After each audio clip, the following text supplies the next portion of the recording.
Hi guys, it's a part 19th of the Arsenal military academy. तो last part में हमने देखा कि जो सील होती है, जापानीज सील, वो जियान चुरा लेती है और इस बात का उनको बहुत देर के बाद पता चलता है। तो इस पार्ट में हम देखते हैं कि लियांग चिन गू जेंसन से उस सील के बारे में पूछती है। तो उसे गू जेंसन को बहुत ज़्यादा गुस्सा आता है कि आखिर वो उस पर शक कैसे कर सकती है। मतलब वो इतना भी बुरा नहीं है कि वो कोई चीज़ चुराएगा और वो भी उसे बिना बताए। फिर ये गुस्सा करके वो बाहर वहाँ से निकल जाता है और बाहर उसे मैंटिंग मिल जाती है। मैंटिंग की उन दोनों की बातों से हमें पता चलता है कि मैंटिंग को भी पता है कि लियांग चिंग एक लड़की है। फिर उसके बाद वहाँ पर जियान आती है तो लियांग चिंग बहाना करके उसके पास जाती है ताकि वो थोड़ा सा भी पता कर सके कि हाँ, वो जियान ही है जिसने वो सील चुराई है। वो उसकी बातों से काफ़ी ज़्यादा जजमेंट कर लेती है क्योंकि उसकी हाथों पे मार्क्स थे और जो स्कार्स होते हैं वो सिर्फ कुनफू जो आदमी सीखता है उसी के हाथों में होते हैं। और ये बात जियान एडमिट करने से मना कर देती है।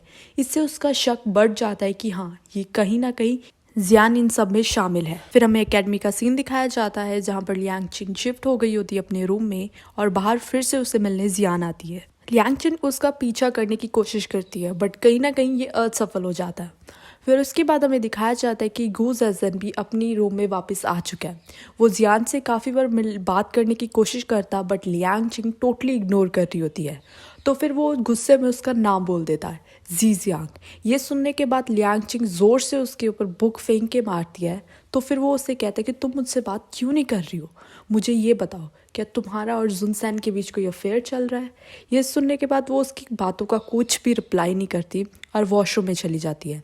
वो बाहर से भी उससे बोल ही रहा होता है कि वो गुस्से में बाहर निकलती है। वो जब बातें कर ही रहे होते हैं कि वहाँ पर जुनसैन आ जाता है और जुनसैन फिर लियांग चिंग को कहता है कि उससे बात करनी है कुछ।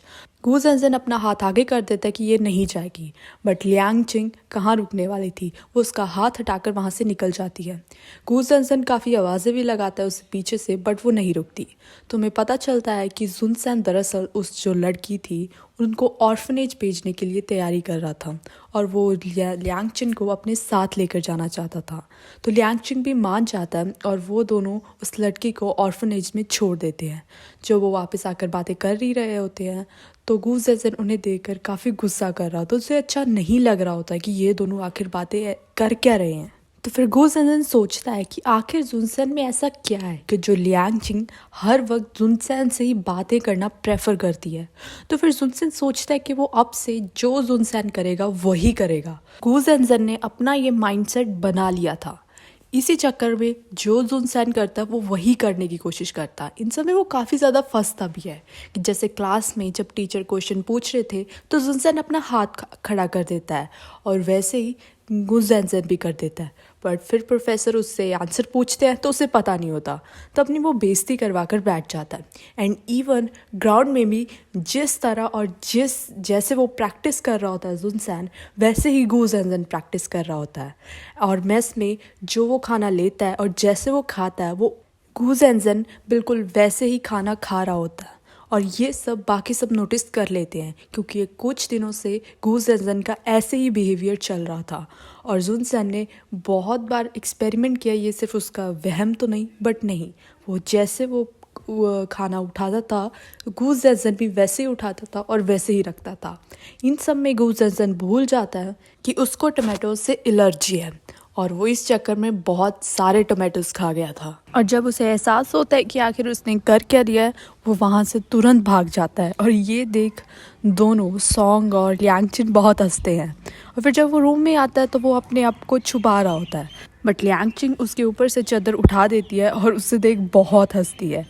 गू जेनसेन को बहुत गुस्सा आता है कि आखिर ये मेरे पे ऐसे क्यों हंस रही है।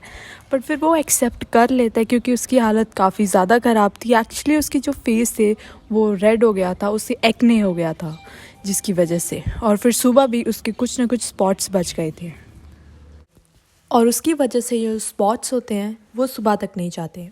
फिर सुबह में इसका वक्त दिखाया जाता है जहाँ पर गू जेनसेन और लियांग चिंग ब्रेकफास्ट कर रहे होते हैं। वहाँ वो एक दूसरे से दूर बैठे हुए होते हैं अलग अलग टेबल में और वो वहाँ पर बैठ के भी एक दूसरे से लड़ रहे होते हैं। और लड़ते वक्त लियांग चिंग जुनसेन के पास बैठी होती है। फिर जुनसेन उससे पूछता है कि इस सील के बारे में। तो फिर लियांगचिन बता देती है कि सील मिसिंग है और उसका शक जियान पर है।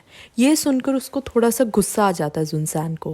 वो कहता है कि आखिर तुम ऐसा कैसे कह सकती हो। उसकी फैमिली एक बिजनेस फैमिली है और वो अक्सर जापानीज़ के साथ बातचीत उनकी होती रहती है। और वैसे भी वहाँ पर और भी बहुत लोग थे, डॉक्टर्स थे, नर्सेज थे और हमारी भी तो क्लास के कितने लोग वहाँ पर थे, कोई भी चुरा सकता है।